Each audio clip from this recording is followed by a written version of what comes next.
यीशु मसीह के कादर जलाली बाबरकत नामे आप सबको सलाम। आप सबको सलाम। खुदाम की सलाम थी हम सबके आमीन। अब बुलंद आवाज से एक बात कहेंगे। खुदा की पाक रूह यहाँ मौजूद है। सब कहें, खुदा पाक रूह तू बोल तो मैं सुनूं। खुदा पाक रूह तू बोल तो मैं सुनूं। आमीन। कलाम में लिखा है कि बोलने वाले तुम नहीं बल्कि खुदा का रूह है जो तुम में से होकर बोलता है। मैं कुछ नहीं, लेकिन ये उसका फजल है कि आज वो आपसे क्या करने को है, हम कलाम होने को है। हमने पहले गाया, बजाया, दुआ की। अब ये वक्त है कि हम उसको सुने।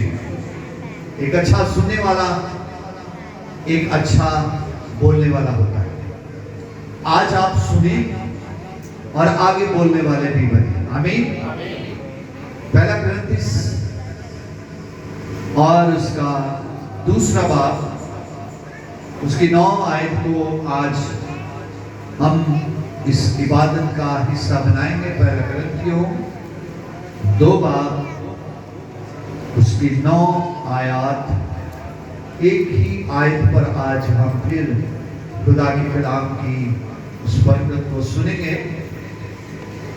जब तक बच्चे निकाल लिया सबने, सब कहें आमीन। कलाम निकाल लिया।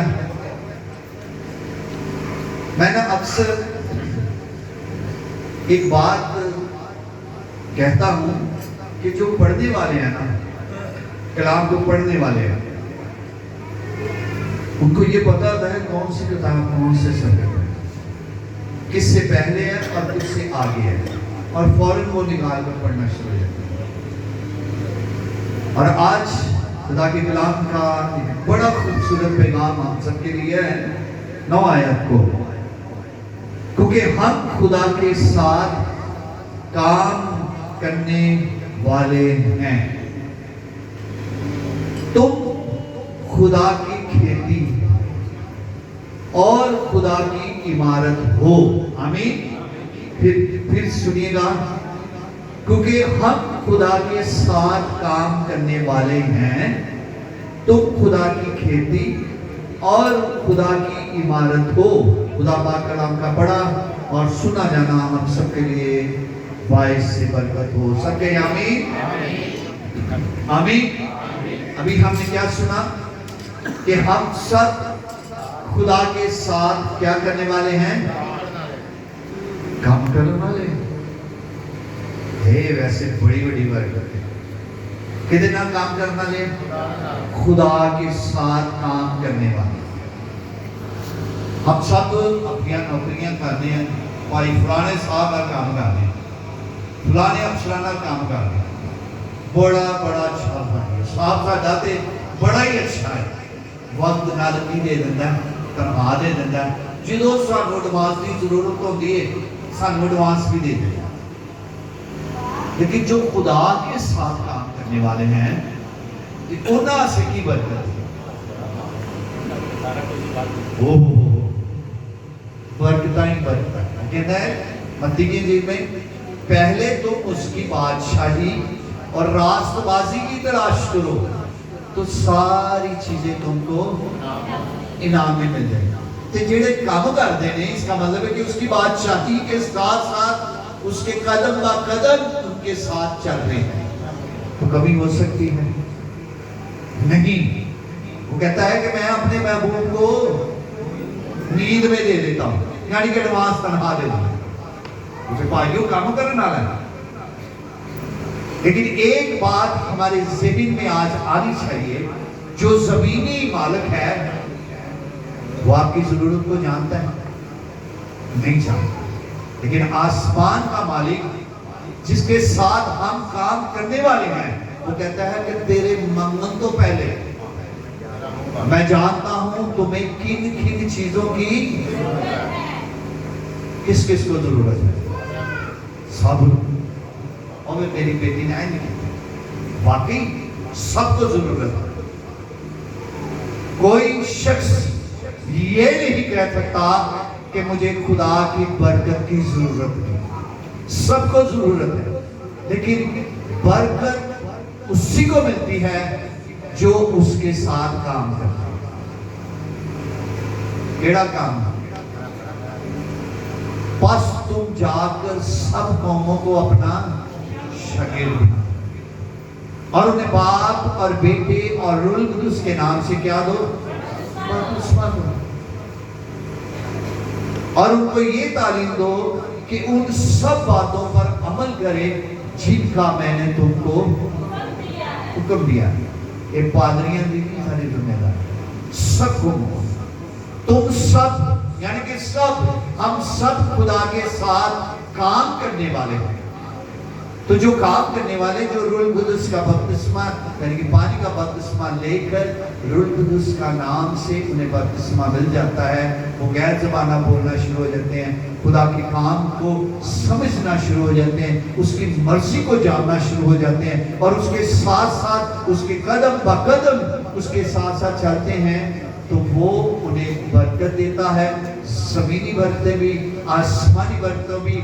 इसीलिए उसने कहा इब्राहिम, इसहाक और याकूब के खुदा, क्योंकि वो उसके साथ काम करने वाले हैं। अगर हम भी उसके साथ काम करने वाले हैं तो क्यों ना हम बरकत पाएंगे। और कहता है कि हम क्या कहते हैं, आगे क्या कहता है, तुम खुदा की खेती हो। यानी कि यीशु, आसमानी बाप यीशु के वसीला से हमारे साथ काम करता है और हम जो हैं वो खेती हैं। खेती कैसे बनती है? खेती के क्या कहते हैं उसको? जमीन जिस पर हल चलाया जाता है, फसल होती है। और जमीन कैसी होती है ये पता है आपको? कलाम में कितनी जमीनों का जिक्र है? मत्ती कीजिए 13वां बाब, मत्ती 13 बाब।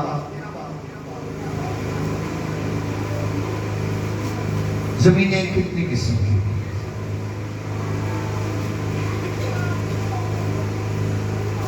मत्ती 13 बाब उसकी 23 आयत। और जो अच्छी जमीन में बोया गया ये वो है जो कलाम को सुनता और समझता है और फल भी लाता है। कोई 100 गुना फलता है, कोई 60 गुना, कोई 30 गुना। हालेलुया। और 20 आयत में अगर आप पढ़ें, और एक और जमीन है जो पथरीली जमीन में बोया गया, ये वो है जो कलाम को सुनता और उसे फिर खुशी से कबूल कर लेता है, लेकिन अंदर जड़ नहीं रखता, बल्कि चंद रोज है। और जब कलाम के सबब से मुसीबत जुल्म बर्पा होता है तो फिर ठोकर खाता है। कितनी जमीनों का जिक्र? 2 जमीन।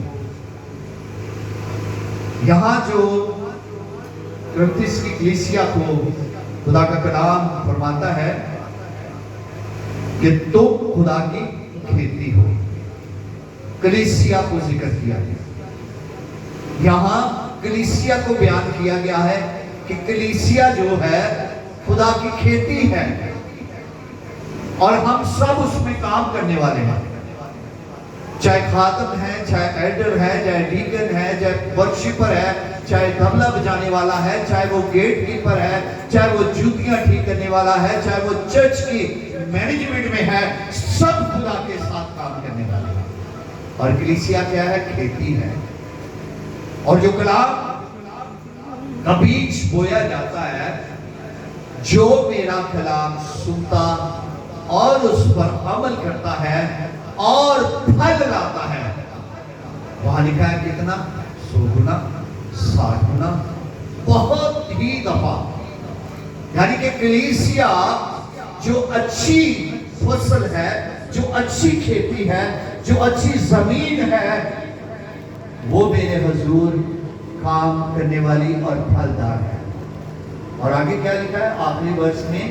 और खुदा की इमारत हो, और तुम खुदा की इमारत हो, खुदा की इमारत हो। और वो खेती जो है, जो फलदार है, वो खुदा की एक मलकियत है। कलीसिया खुदा की क्या है? मलकियत है, मालिक है। आसमान का खुदा कलीसिया का मालिक है। वो अच्छा बीज बोता है। जब भी कलाम होता है, अच्छा बीज हमारे लिए बोया जाता है। कुछ पथरीली जमीन, केड़ी जमीन पड़ेगा कोई बुलंद आवाज से? कुछ कौन सी जमीन पर पड़ेगा बच्चा? कोई बोने वाला बीज। जब कोई बादशाही का कलाम सुनता और समझता नहीं, तो वो जो उसके दिल में बोया गया, उसे वो शरीर आकर छीन ले जाता है। वो ये है कि जो राह के किनारे बोया गया और जो पथरीली जमीन में बोया गया, ये वो है जो कलाम को सुनता और उसे कबूल नहीं करता। खुशी से सुन तो लेता है, वो आज युवा, आज तो कलाम की बड़ी बरकत, आज बहुत अच्छा कलाम था, सुन लिया, कबूल भी कर लिया, लेकिन उससे जगा नहीं। उस जमीन को अपने अंदर, जो अंदर की जमीन है, जो दिल है, उससे जमीर जमीन नहीं बनाया, उससे कबूल करने वाला दिल ना बनाया। और जब उससे वो सुन लेता है, कबूल कर लेता, जब उस पर अमल की बारी आती है, ना जी ना, मैं तो ये काम छड़ ही नहीं सकता। सदी इतनी कुछ छुट्टी रखी हुई है, रखनी तो करनी है। सुन लिया, कबूल कर लिया। सदी रोटी तो बाद सिर्फ सिगरेट पीनी होती, वो तो बाद छड़ देती बस। यहाँ पर कभी वॉशरूम च जाना से मिला लेगी। सुन तो लिया, लेकिन कबूल ना किया। वो कौन सी जमीन है? पत्थरीली जमीन। लेकिन वो कहता है अच्छी खेती वो है जो कलाम को सुनकर फल देती है, यानी अपने आप को उस कलाम में डीप कर लेती है, अपने आप को उस कलाम का हिस्सा बना लेती है। तो वो क्या होती है? फलदार होती है। फल कैसा होता है? अगर अच्छी फसल हो तो फायदा ही फायदा है। अच्छी फसल होगी तो क्या होगा? फायदा ही फायदा। दूसरे भी उसके से बरकत पाएंगे। जैसे अब जो है सीजन है स्ट्रॉबेरी का, जिन्होंने लगाई है, खुदा उनके इस खेती को बढ़ाए और अच्छा फल लाए। और जब वो अच्छा फल होगा, बाजार में जाएगा, बिकेगा, बरकत होगी। लेकिन इंसान की जिंदगी का फल उसका किरदार है, उसका चाल चलन है, उसका उठना बैठना है, उसकी जिंदगी है। इसीलिए खुदा का कलाम कहता है कि फल जो है, दरख्त जो है, अपने फलों से पहचाना है। इंसान जो खेती है, इंसान जो दरख्त है, वो अपने फलों वाली पहचाने है। ये नहीं कि दो फल लगे हो, चर्च च कुछ होर फल है, बाहर कोई होर फल आकी हो सकता है। हमारे एक साथ, मैंने भी नहीं पहले भी आपको सुनाया हो, हमारे साथ एक वर्शिपर था। अब तो वो खुदा में सो गए हैं। बड़ा अच्छा वर्शिपर, कमाल का हारमोनियम उसने बजाया। यहाँ भी आया हुआ है, जो 2012 में आए थे, मैं 2003 में आया था। मैं यहाँ जब ये अभी प्लस्तर नहीं हुआ था, गुलजार साहब के साथ मैं यहाँ आया था। उस वक्त वो मेरे साथ था, इसने वर्शिप की थी यहाँ। और कहता पारी साहब मेरे को 2 मसाने, मेरे को 2 बरकतां ने। आई किसी पूछे यार दसते से केड़ी दूजी केड़ी बरकत? कहता जो मेरे नाल तू लड़दा है ना, तो बस फिर वो बरकत जी दूजी बरकत है ना, उन्होंने कहना उठ विचों एदा बुरा हाल कर।